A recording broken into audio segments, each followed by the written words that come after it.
I'm over in OK, Arkansas, just walking along a abandoned railroad here. No sign of the tracks. I don't know if they're buried. I would assume so because I see a layer of dirt. I didn't bring my metal detector, unfortunately, or I would check to see if there were rail lines. But I just find it interesting that usually rail lines on the sides, they have, I forget what they call it, but all those rocks, ballast, I think.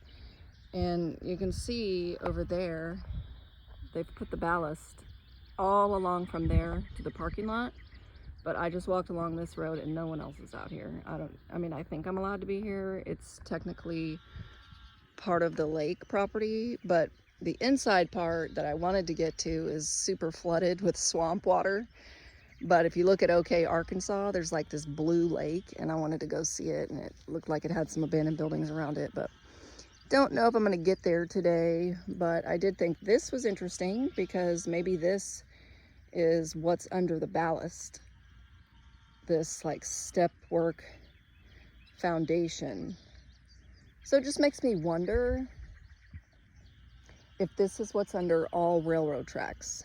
Because if they built them for the millennial reign, and presumably the railroad tracks were to take people to the beloved city to, do their pilgrimages and pay their respects or whatever they had to do, because I believe it's biblical that they did have to do that, and if they didn't, then they would suffer drought and things like that. So I think everybody had to go do that.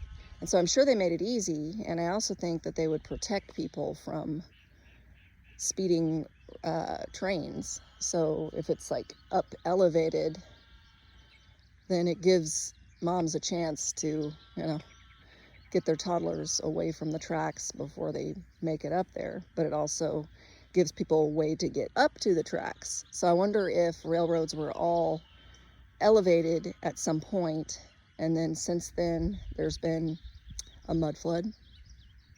Just say a mud flood.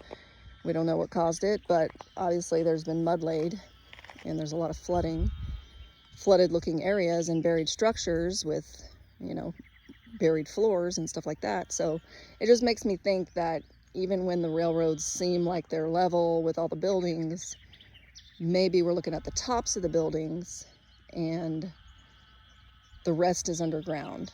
And now the railroads might be level, but this is probably what's underneath. Because railroads seem incredibly stable. They're just, even when the railroad's long gone, the track where it was is like a permanent, perfect road, and it doesn't break down. The concrete we put on top might, because we don't know how to do things like they did, but it'll probably be a more stable road because of this foundation that they seem to have laid.